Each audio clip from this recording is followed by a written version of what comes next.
सन् 1950 अर्थात् विक्रम सम्वत 2007 नेपालको राजनीतिको लागि यो साल विशेष महत्त्वको छ। घटनाक्रमहरू यति रफ्तारमा विकास भइरहेका थिए कि भर्खर इन्डिया ब्रिटिस राजबाट स्वतन्त्र भएको थियो। इन्डिया र पाकिस्तान भर्खरै विभाजन भएर छुट्टा छुट्टै दुईटा देशहरू भइसकेका थिए। यो भिडियोमा मैले बताए अनुसार यो क्षेत्रका सयौं साना प्रिन्सली स्टेटहरू जसलाई भारत अथवा पाकिस्तानले आफूमा मिलाउनको लागि एउटा होड नै चलेको थियो, त्यसैको शिकार भएर कश्मीर अझैसम्म पनि अशान्त छ, जस बारेमा मैले यो भिडियोमा बताइसकेको छु। एकपटक हेर्नु होला। उता नेपालको उत्तरतिर चीनमा भने माओ छेतुङको कम्युनिस्ट पार्टी यति रफ्तारमा बढ्दै थियो कि तिब्बतमाथि धावा बोल्दै थियो र हेर्दा हेर्दै तिब्बत पनि चीनमा विलय हुने स्थितिमा पुगिसकेको थियो। यो क्षेत्रमा भएका साना तर स्वतन्त्र राष्ट्रहरूको अस्तित्व जोगाउनै मुस्किल पर्ने समय आइसकेको थियो। यही समूहमा पर्थे तीनवटा देशहरू भुटान, सिक्किम र नेपाल, जो विशेष खतरामा थिए। नेपालमा राणा शासन आफ्नो अन्तिम श्वास गन्दै थियो। यो बेलामा भारत स्वतन्त्र भइसकेपछि अब ढिलो चाँडो आफ्नो दिन सिद्धिएको भन्ने भान उनीहरूलाई भित्र मनमा बिजिसकेको थियो, पुगिसकेको थियो। नेपालमा नाम मात्रैका राजा थिए, राजा त्रिभुवन। शक्तिशाली भनिएका राणा प्रधानमन्त्री मोहन शमशेर, तर उनी नै त्यो बेलामा निरीह बन्दै गएको स्थिति थियो। यही बीच इतिहासमै सबैभन्दा कमजोर प्रधानमन्त्री र सबभन्दा नाजुक स्थितिमा नेपाल भएको बेलामा नेपाल र भारत बीच एउटा सन्धि हुन्छ, ऐतिहासिक सन्धि, जो सन् 1950 जुलाई 31 मा गरिन्छ, जसमा नेपालको तर्फबाट प्रधानमन्त्री मोहन शमशेर र भारतका तर्फबाट भारतीय राजदूत चन्द्रशेखर नारायण सिंहले हस्ताक्षर गर्छन्, जसलाई 1950 को शान्ति तथा मैत्री सन्धि भनेर चिनिन्छ। असमानता यहीँबाट सुरु हुन्छ। राणाहरूले आफ्नो सत्ता जोगाउनको लागि भारतले जोगाइदिन्छ कि अनि यति भएपछि चीनले पनि नेपालतिर आँखा नलगाउला कि भन्ने एउटा स्वार्थ, अलिकति डर अनि कुर्सी जोगाउने लोभ र भारतको ठुलो दबावको बीच गरिएको यो सन्धिले पनि राणाहरूको सत्ता जोगाउन मद्दत गर्दैन। अर्थात् त्यसको फगत 3 महिना पछाडि राणाहरूको सत्ता पनि जान्छ। अर्थात् नेपालमा 104 वर्ष राणा शासन ढलेर नेपालमा प्रजातन्त्र आउँछ भारतको सहयोगमा। अब राणा शासन ढलिसकेपछि नेपालमा जब प्रजातन्त्र आयो, त्यस पछाडि राजा त्रिभुवन र महेन्द्रको पालामा के भयो भनेर मैले त्यस बेलाका घटनाक्रमहरू केलाएर यो एउटा भिडियो बनाइसकेको छु। त्यो भिडियोमा हेर्नु होला। त्यो बेलाको स्थिति कति चलायमान थियो भन्ने कुरो त्यसमा वर्णन गरेको छु मैले। त्यसलाई यहाँ म रिपिट गर्न चाहन्न। तर जुन त्यो सन्धि गरियो 1950 को, त्यही सन्धिले नेपाललाई अब आउने 100औं वर्षसम्म पनि पिरोल्नेवाला छ र त्यही सन्धिको आडमा इन्डियाले नेपालमाथि बारम्बार कठोर नाकाबन्दीहरू लगाउनेछ अनि नेपालको सत्ताको चाबी आफ्नो हातमा सधैँभरि भारतले लिइराख्नेछ भन्ने कुरा सायद त्यो बेला कसैलाई पनि अन्दाजसम्म पनि थिएन होला। कमैलाई मात्रै थाहा होला कि यो सन्धि गर्ने बित्तिकै नेपालले सुगौली सन्धिमा गुमाएका सबै भूभागहरू फिर्ता पाउनु पर्ने थियो। त्यो भएन। कमैलाई थाहा होला कि भारतले मात्र होइन, नेपालले पनि यो सन्धि बार तोडिसकेको छ, उल्लङ्घन गरिसकेको छ। त्यो कुरा यो भिडियोमा म बिस्तारै बताउँदै जानेछु। यसमा मुख्यतया नेपालका सामु अहिले दुईटा विकल्पहरू छन्। एउटा, या त बार तोडिसकेको यो सन्धि, डेट एक्सपायर भइसकेको 1950 को सन्धि खारेज नै गर्नुपर्छ र इपिजी को प्रतिवेदन, जसको बारेमा म एकैछिनमा बताउँदैछु, त्यो इन्डियाले किन नबुझेको त्यसको बारेमा कडा आवाज उठाउनुपर्छ। या त दोस्रो उपाय, नेपालले त्यसमा भएका धाराहरू, विशेष गरी धारा 8 अनुसार सुगौलीको सन्धि मार्फत नेपालले गुमाएका जति पनि भूभागहरू छन्, ग्रेटर नेपालको भूभाग, त्यो नेपालले फिर्ता पाउनुपर्छ। या त धारा 8 लागू गर, या त यो सन्धि खारेज गर। नेपालका सामु दुईटा विकल्प छन्। यो सम्भव छ। यो किन सम्भव छ, कसरी सम्भव छ, आजको भिडियोको चर्चाको विषय ठ्याक्कै त्यही कुरा हो। मैले यसमा केही बुँदाहरू राखेको छु जसले अहिले मैले भर्खर भनेका कुराहरूलाई पुष्टि गर्छन्। यसैको सेरोफेरोमा छ। भिडियो इम्पोर्टेन्ट छ, नछुटाइकन हेर्नु होला अन्त्यसम्म।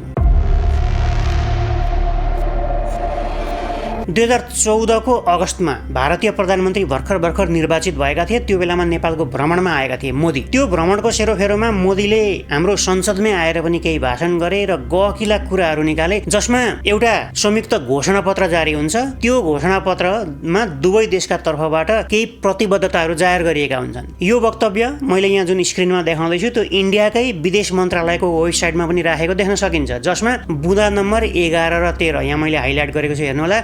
दुवै देशका स्वतन्त्र र गैर सरकारी बुद्धिजीवीहरूको एउटा समूह, जसलाई इङ्ग्लिसमा eminent persons group on Nepal India relations अथवा छोटकरीमा इपिजी भनिन्छ, त्यो गठन गर्ने र दुवै देशका सरकारलाई त्यो समूहले एउटा सुझाव दिने 1950 को सन्धिको बारेमा र दुवै देशका सरकारले त्यो लागू गर्ने भनिएको छ। त्यो भनेसँगै धेरै ठुलो आशा पलाउँछ नेपालभित्र। अर्थात् अब चाहिँ 1950 को सन्धि संशोधन या खारेज जे हुन्छ र नेपालले अहिलेसम्म जुन असमानता भोग्नु परेको छ त असमानता खारेज हुन्छ भन्ने धेरै नेपालीहरूलाई लागेको थियो। धेरैले ताली पनि पिटे यो बारेमा, तर त्यो अहिलेसम्म सम्भव भएको छैन। किन? अब म बताउँदैछु।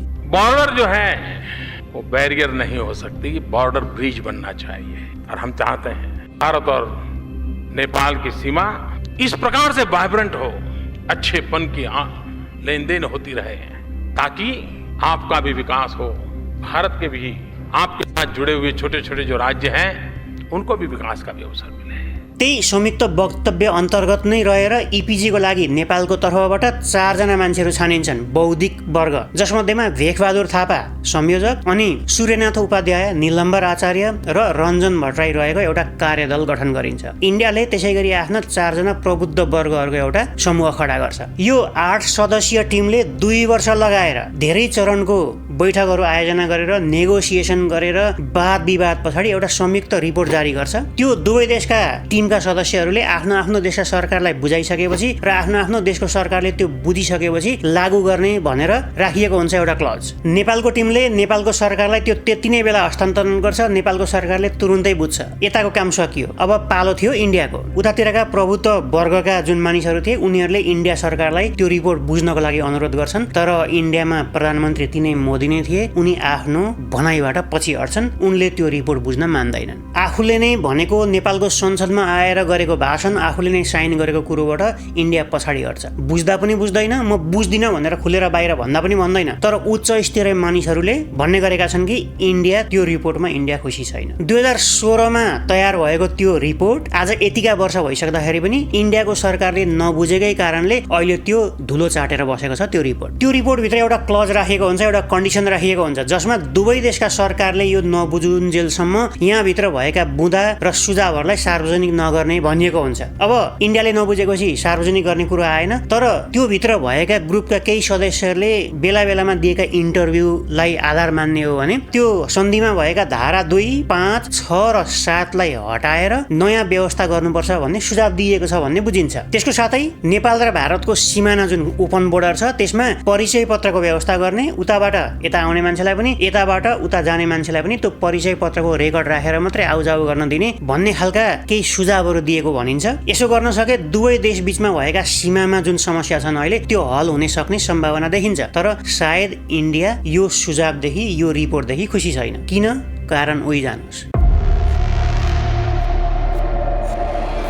अब कसैको पक्षमा न त इन्डिया न त नेपालको पक्षमा नलागिकन निष्पक्ष भएर भन्नुपर्ने हो भने नेपालले पनि यो सन्धिका धेरै धाराहरू बार बार धेरै पटक तोडिसकेको छ। इन्डियाले त झन् कति पटक तोडिसकेको छ। यो सन्धि वास्तवमा धेरै अघि नै भङ्ग भइसकेको छ। अहिले कागजमा मात्रै सीमित छ। त्यो कसरी? अब हेरौँ। यो सन्धिको धारा 2 यहाँ साइडमा मैले देखाउँदैछु, त्यो पनि हेर्नु होला। यो सन्धिको धारा 2 मा दुवै सरकारको कुनै छिमेकीसँग यदि गम्भीर खटपट भयो, वाद विवाद भयो अथवा वारको स्थिति भयो भने दुवैले एक अर्कालाई जानकारी दिनुपर्ने भनिएको छ। त्यसको पत्रचारको दफा 1 मा विदेशी धम्कीको सामना गर्नु पर्यो भने पनि दुई देशको परामर्शले समस्या सुल्झाउने भनेर लेखिएको छ। तर सन् 1956 मा भारत र पाकिस्तानको युद्ध, 1962 मा भारत र चीनको युद्ध, त्यस पछाडि पनि धेरै अरू युद्धहरू भइसक्दाखेरि पनि इन्डियाले नेपाललाई त्यसको जानकारीसम्म गराएको छैन। नेपालले पनि जानकारी मागेको छैन। अर्थात् यो सन्धिको धारा 2 धेरै अगाडि धेरै पटक उल्लङ्घन भइसकेको छ, ब्रेक भइसकेको छ। अब यो सन्धिको धारा 5 तिर जाउँ। सन्धिको धारा 5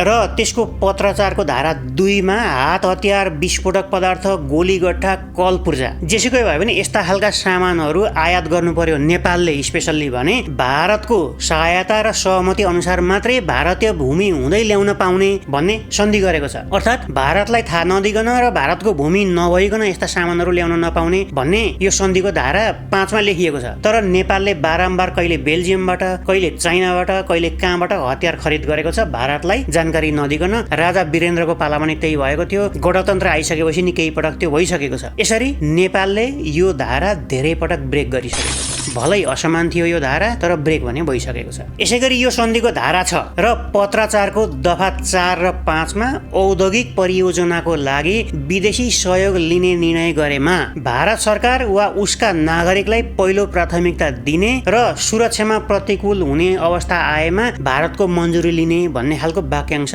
इन्क्लुड गरिएको छ। अथवा नेपाल भित्रका कुनै पनि ठुला ठुला आयोजनाहरू निर्माण गर्नु पर्यो अथवा ठेक्का पट्टा दिनु पर्यो भने भारतको स्वीकृति लिने अथवा भारतीय भारतीय नागरिकलाई पहिलो प्राथमिकता दिने भनेर 1950 को सन्धिमै लेखिएको छ। भलै यो असमान धारा छ, तर नेपालले धेरै पटक भारतीयहरूलाई प्राथमिकता नदिकन विदेशीहरूलाई प्राथमिकता दिएर अथवा चाइनालाई प्राथमिकता दिएर धेरै यस्ता ठूला आयोजनाहरू निर्माण गरिसकेको छ। त्यसैले नेपालले यो धारा बारम्बार तोडिसकेको छ, भलै यो धारा पनि असमान थियो। अब धारा 7 तिर जाउँ। धारा 7 मा एक अर्को देशका नागरिकलाई आफ्नो आफ्नो भूभागमा बसोबास तथा सम्पत्तिको भोग चलन गर्ने, उद्योग व्यापारमा कारोबारमा संलग्न हुन दिने, हिन्डुल गर्ने विषयमा समान आधारमा विशेषाधिकार प्रदान गर्ने भनेर उल्लेख गरेको छ। अर्थात् नेपालका मान्छे भारतमा अथवा भारतका मान्छे नेपालतिर बिना रोकटोक आवत जावत गर्न पाउने, सम्पत्ति खरिद गर्न पाउने भन्ने कुरा यो धाराले बताउँछ। यो धाराको पनि नेपालले उल्लङ्घन गरिसकेको छ। पहिलो, नेपालमा भारतीयहरूले सम्पत्ति जग्गा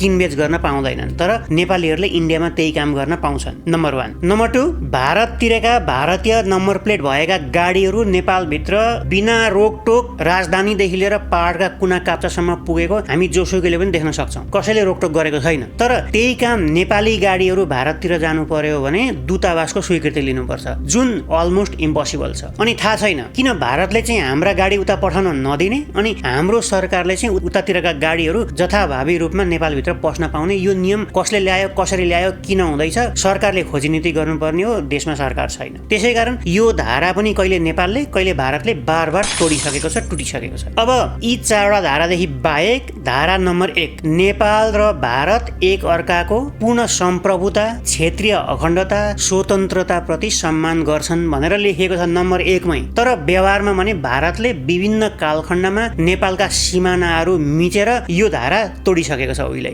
यदि हाम्रो सम्प्रभुता र भौगोलिक अखण्डतालाई सम्मान गर्थ्यो भने नेपालको भूमि उसले मिच्दैन थियो। त्यो भएर भारतले यो धारा उहिले तोडिसकेको छ। सबभन्दा महत्त्वपूर्ण छ धारा नम्बर 8। यहाँ ध्यान दिएर हेर्नु होला। यो धारामा लेखिएको छ कि यो सन्धिले नेपाल र ब्रिटिस सरकार बीच भएका योभन्दा अगाडिका सबै सन्धि, सम्झौता र प्रतिज्ञा पत्रहरूलाई खारेज गरेको छ।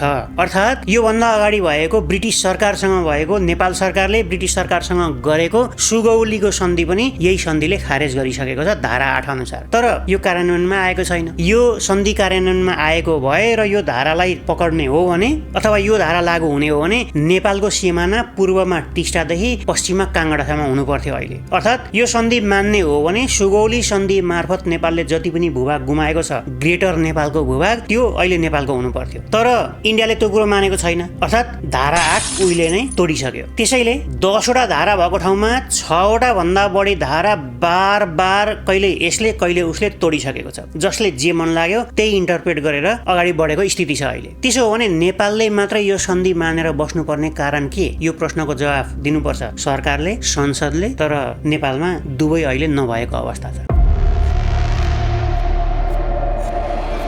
अब त्यसो भएदेखि बारम्बार तोडिएको यो सन्धि जुन छ त्यसलाई संशोधन किन गर्न खोजेको हो त? सिधै खारेज गर्दै हुँदैन। यहाँनिर हाम्रा राजनीतिज्ञ, सांसद र प्रबुद्ध वर्गहरूले नै धेरै पटक दिएको इन्टरभ्यू मैले सुनेको छु, तपाईँहरूले नै सुन्नुभएको होला। यो सन्धि संशोधन गर्नुपर्छ भनेको सुनिन्छ, तर यो सन्धि संशोधन गर्न सकिँदैन। दफा 10, यो सन्धिको जुन दफा 10 छ त्यो अनुसार यो सन्धि संशोधन गर्नको लागि बनाइएकै होइन। या त खारेज हुन्छ या त जस्ताको तस्तै लागू हुन्छ। जस्ताको तस्तै लागू हुन नसके अहिलेको अवस्थामा यो सन्धि खारेज गर्नुभन्दा अरू उपाय नै छैन दुवै देशको बीचमा। अब खारेज गरिसकेपछि त नयाँ सन्धि ल्याउनु पर्यो, संशोधन हुन सकेन। त्यसैको लागि इपिजी बनाइयो। अब खारेज गर्दाखेरि कसलाई फाइदा हुन्छ, कसलाई बेफाइदा हुन्छ भन्ने कुरा इन्डियाले मजाले बुझेको छ। त्यसै कारणले होला इपिजीले बुझाएको रिपोर्ट अहिलेसम्म पनि इन्डियाले बुझेको छैन, अड्केर बसेको छ। भित्री गुदी कारण यही छ। इपिजीले नै बुझाएको रिपोर्ट अनुसार नै गर्ने हो भने पनि यो सन्धि संशोधन हुन सक्दैन। यो सन्धि खारेज गरेर अर्को नयाँ सन्धि गर्नुपर्ने हुन्छ। अब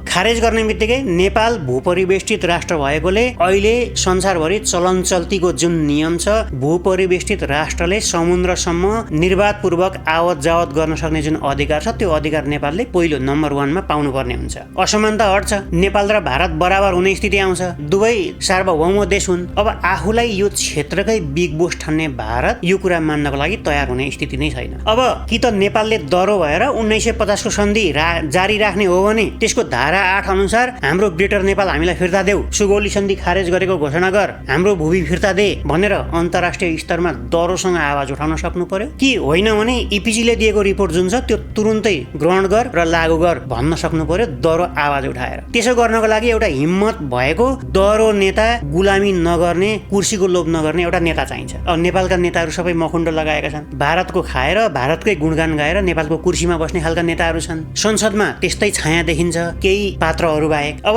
त्यत्रो हिम्मत भएको नेता र त्यत्रो हिम्मत भएको सांसद र त्यत्रो हिम्मत भएको प्रधानमन्त्री नेपालले अहिलेसम्म पाएको छैन। यसको एउटा झलक हालसालै हाम्रा नेपालका प्रधानमन्त्री प्रचण्ड इन्डिया भ्रमणमा गए, धेरै ठुला कुराहरू भए, यो उठ्छ त्यो उठ्छ, नेपालको असमान सन्धि खारेज गर्नुपर्छ, प्रत्येक प्रधानमन्त्रीको बेलामा यो कुरा हुन्छ। तर त्यहाँबाट फर्किसकेपछि इपिजीको कुरा उठ्यो, उठेन, बोर्डरको कुरा उठ्यो, उठेन, 1950 को सन्धि संशोधन अथवा खारिजको कुरा उठ्यो, उठेन। किन उठेन भन्दाखेरि उनकै मुखबाट एकपल्ट सुन्नुहोस् उनले के भन्दैछन्। अहिले तपाईँहरूले भने न इपिजीको कुरा हो, हामी सबैको चासोको विषय हो। अब मैले आफ्नो ढङ्गले कुरा नगरेको छैन, आफ्नो ढङ्गले कुरा गरेको छु। तर अहिले यो विषयलाई चाहिँ बढी उचालेर अब यो आर्थिक र द्विपक्षीय चाहिँ सहयोगको क्षेत्र विस्तारको जो परिणाममुखी वातावरण बनेको बिगार्नु उचित थिएन। हामीले जुन तरिकाले कुरा गर्नुपर्ने हो त्यो तरिकाले कुरा गरिएको छ। यति भनेपछि पत्रकार साथीहरू तपाईँहरू बुझ्नु होला कुरा चाहिँ। र मलाई लाग्छ हामीले यो सबै गर्दै गएपछि इपिजीको पनि लिने काम पनि हुन्छ। मैले जुन विश्वासको वातावरणमा प्रधानमन्त्री मोदीसँग कुरा भएको छ त्यो वातावरणलाई हामीले सहज बनाउँदै लाँदाखेरि सबै चिज हुँदै जान्छ भन्ने मलाई विश्वास छ। अब यिनै प्रचण्ड हुन् जसले हतियार उठाउनुभन्दा अगाडि 40 बुँदे माग राखेर जङ्गल पसेका थिए। ती 40 बुँदाहरू मध्येमा यो असमान सन्धि पनि एउटा थियो। अब आफैले उठाएको मुद्दा जसको कारणले हजारौं नेपालीहरू मरे, आज आफै पावरमा हुँदाखेरि त्यो मुद्दा उठाउन उनी किन डराउँछन्? यो प्रश्न हामीले उनलाई सोध्नुपर्छ। नेपालका प्रधानमन्त्री भएको नाताले, माओवादीका नेता भएको नाताले होइन, नेपालको प्रधानमन्त्री भएको नाताले यो प्रश्न हामीले सोध्नुपर्ने हुन्छ उनलाई। अब यी सबै नेताहरू जो छन् पावरमा, उनीहरूबाट यो कुरा कहिले पनि भारतको सामु उठ्नेवाला छैन। अब यिनीहरूको विकल्प तयार गर्नुपर्ने हुन्छ हामीले। विकल्प बिस्तारो तयार हुँदैछ, प्रुभ भइसकेको छैन। त्यो हेर्दै जाउँ। यो सन्धि र यस्ता अरू पनि धेरै असमानता भारत र नेपालको बीचमा असमानताको बारेमा छाती फुलाएर, टाउको उठाएर, मुठी बजारेर बोल्ने नेता कहिले नेपालमा जन्मिने हो? हेर्दै जाउँ। अहिलेसम्म त्यस्तो नेता देखिएको छैन। तपाईको विचारमा नेपालले के गर्नु पर्ला? अनि यो भिडियोमा मैले भनेका कुराहरू तपाईलाई ठिक लाग्यो कि लागेन, कतै गल्ती जस्तो लाग्यो भने त्यो पनि तल लेखिदिनु होला। केही छुटेका छन् भने त्यो पनि लेखिदिनु होला। र स्पेशल्ली आफूले समर्थन गरेको जुन पार्टी छ तिनका नेताहरूलाई यसको बारेमा दबाब पनि दिनु होला। अनि यो भिडियो मन पर्यो भने प्लिज लाइक गरिदिनु होला। नयाँ हुनुहुन्छ अथवा सब्स्क्राइब गर्नुभएको छैन भने यो च्यानललाई सब्स्क्राइब गरिदिनु होला। म अर्को यस्तै भिडियो लिएर आउनेछु। त्यतिन्जेलको लागि मलाई बिदा दिनुहोस्। धन्यवाद, नमस्कार।